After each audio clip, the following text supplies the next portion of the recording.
Hello kasangga.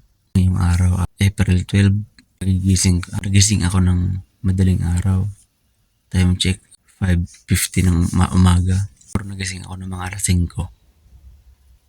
Kasi panggabi kasi ako last time ang pasok ko. So yung aking katawan ay sanay sa pang-umaga. Pero ngayong araw, night shift ang pasok ko kaya kailangan kong matulog ulit mamaya sa umaga. Itong ating daily vlog number 3, April 12. Samahan niyo ako dahil sa mga kaganapan ngayong araw na gagawin natin. Bakit ko ba binabahagi sa iyo to? Kasi naniniwala ako na tanging original lamang na ating mga ginagawa sa buhay ang ating magiging basihan kung paano rin tayo mag-a-action sa ating mga ginagawa sa buhay. Kaya dinodokumento ko tong aking pang-araw-araw na pamumuhay na normal life.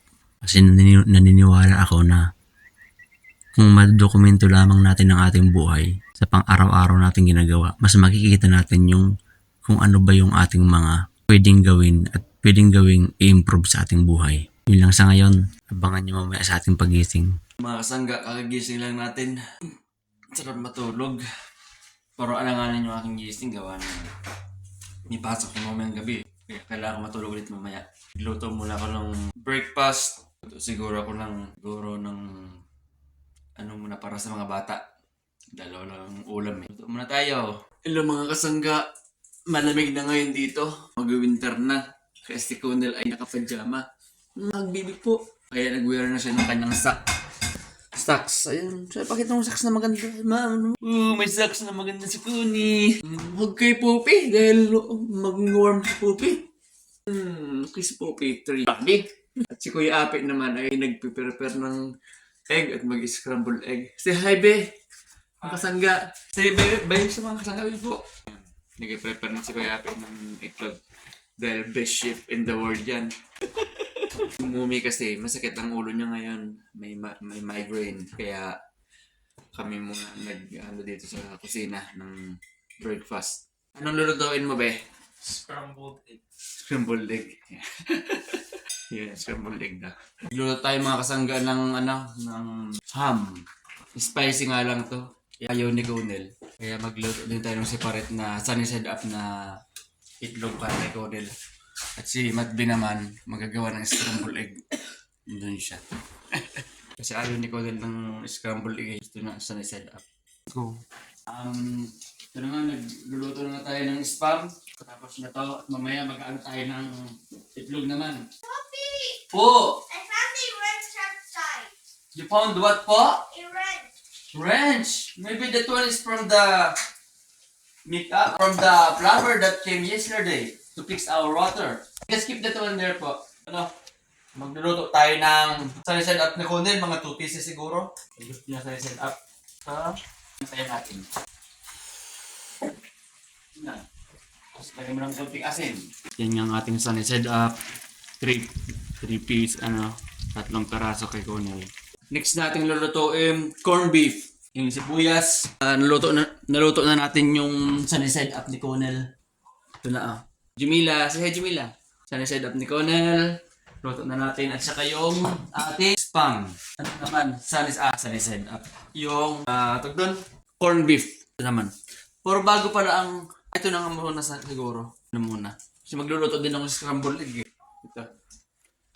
So, corn beef muna. Lagay natin ang sibuyas. So, corn beef ang ating lulutuin. So, yung corn beef natin, buksan natin. Lagay na natin ang corn beef. Yung corn beef. Sugogin natin yan dahil buo-buo pa siya. Lagyan lang siguro natin ng pepper ito. Ng kunting pepper lang. Kunti lang. Yun na. Luto na yung ating corn beef. Ano naman, scrambled egg. Yung scrambled egg. Ito, magluluto naman tayo ng scrambled egg. So next, ilagay natin scrambled egg. Ito, lagay na natin. May mga lumilitaw-litaw kasi galing yan sa pinagprituhan ng scrambled egg natin. May mga lumulutang-lutang. Kasi yan yung pinagprituhan ng pinagprituhan ng ham at saka corn beef. At saka nung sunny side up. Kaya ito na yung pinakalas na scrambled egg. Kaya may mga lumulutang-lutang na yung galing sa mga ham saka corn beef. Nilalagyan ko ng takip yung scrambled egg para yung ibabaw medyo maluto din agad na hindi masusunog ang ilalim. Ganyan. So ito na yung ating scrambled egg. Lalagyan ko na ngayon ng takip. At ito ngayon ang magic na ating gagawin. Magic yan. Ito na nga ang ating mga niloto. Scrambled egg, corned beef, spam, at yung kay Conel na set up. Yay! So let us pray na.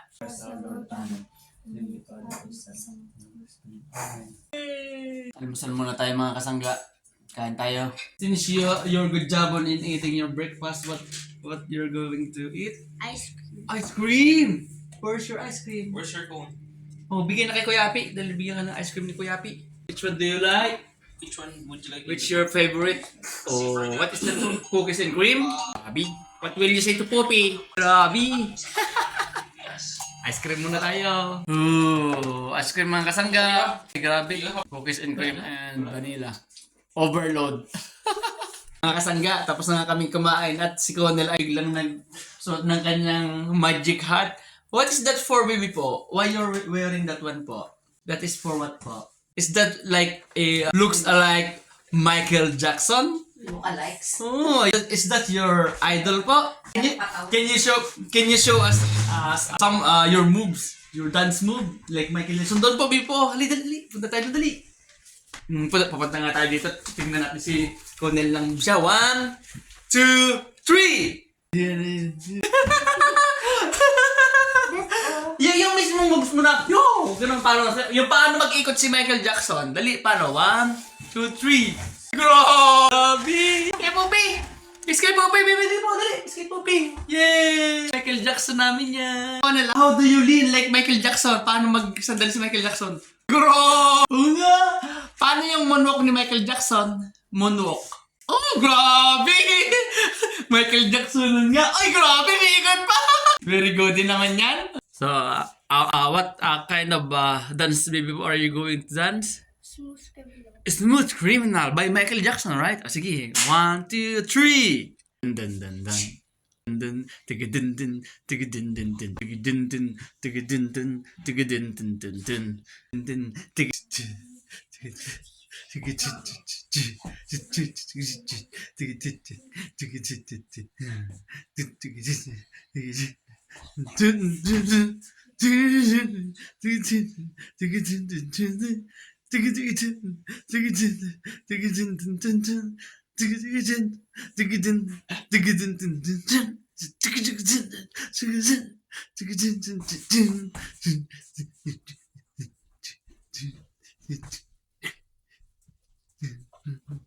Uy, gabi! Uy, gabi! Nagling si Michael Jackson! Uy,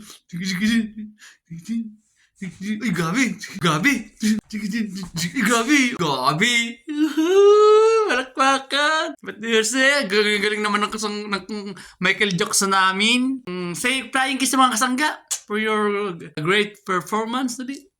Gabi. And ang kasangga, ito raw ang Michael Jackson na ni Conel. Si Cutie Patuti. Show it to them, baby po. Mga kasangga. Oh no! Si Michael Jackson na Cutie Patuti.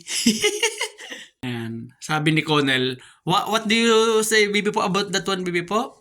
Can you show it again, baby po? What do you say about the Cutie Patuti? Why he is always what po? Oh, he is always scared. Oh, ihag mo na lang si Cutie Patuti para hindi na siya ma-scared. Ihag mo para hindi na ma-scared si Cutie Patuti. Kawawa naman, baby po, no? Kawawa naman. Ihag mo pa para hindi na siya ma-scared. Bakit kaya lagi siyang scared, baby po? I don't know. No, kawawa naman. Oh, sige na, ihag mo na. Para hindi na siya ma-scared. Kawawa naman si Cutie Patuti. Sibay na, baby po, mga kasangga. Mga kasangga, bago nga tayo kasi around na rin, 11:30 na rin. So, bago ako matulog, meron pa kasi akong aasikasuhin na yung sa superannuation. Akin kasing sa amin kasing yung maliit na business na lawn mowing. So, sinasahuran din namin yung aming sarili ng wages kasi kailangan yun sa sa batas, kailangan sumasahod ka din ng wages kahit na kasi kami parang consider kami na parang working na may-ari yung kami yung may-ari tapos kami na rin yung nagtatrabaho sa aming lawn mowing. Kailangan mo mag-comply sa batas. Kaya gumagawa ako ngayon ng nag-register ako sa superannuation. Medyo nahihirapan ako mag-register. Kailangan kasi, ang superannuation ay yung parang pension yun pagdating ng araw. So, parang SSS sa atin sa Pinas. Ginagawa ko siya ngayon, di pa ako nakakapag-register. Kailangan kasi nakakomplied ka lagi sa batas. Kaya ang superannuation ay isa sa mga compliance para dito sa Australia para lalo pagka nagre-receive ka ng sahod mo, kailangan nagbabigay ka rin ng superannuation ng ng contribution na para pag nag-retire ka in your senior ka na, may makukuha kang yung fund na yun na parang sa SSS nga sa atin sa Pinas. So nire-register ko ngayon para every time may trabaho kami sa lawn mowing business namin, pag sumasahod kami, so kailangan magbato din ako ng contribution doon. May percentage yun. Right now, 2026, ang percentage ng superannuation ay nasa 12% na. So, for example, sumahod ka ng $100, magkano ang 12% ng $100? So, $12. Ibabato mo yung contribution niyon sa superannuation. At naiipon lang iipon hanggang pagdating mo ng retirement mo, makukuha mo yung amount na yun para yun yung gagastusin mo sa yung pag-retire. Yun yung niregister ko siya ngayon. Compliance to, hindi pwedeng sumasahod ka by the law, hindi pwedeng sumasahod ka ng salary mo tapos hindi ka nagbibigay sa contribution. Magkakaroon ka ng problema sa ATO dito sa Australia, yung parang sa BIR sa atin. Magkakaproblema ka pag hindi mo ginawa yun. So, sunod tayo sa patakaran. Kaya ngayon, nire-register ko siya ngayon para obligado na kailangan na natin mag-report. Quarterly din kasi. Pero ngayon, may magkakaroon ng changes ngayon 2026. Dati kasi, ang paglalodge ng superannuation, quarterly. Like, every 3 months. Ngayon, may change ng laws ngayon na every time na mag-create ka ng payroll, you have to send it right away na sa superannuation, sa fund na superannuation fund mo. So, hindi na dati tulad ng every 3 months, ipunin mo muna yung mga contribution na yun. At after 3 months, every quarter, saka mo lang siya ihulog. Ngayon, hindi na. Once mag-send ka ng payroll, right away, ngayong araw na to, ipo-forward mo na sa superannuation fund mo para maipasok na doon. Hindi na tulad dati. So, medyo rin yan. Medyo minsan kasi pwede mo rin magamit sa cash flow yung fund na yun eh.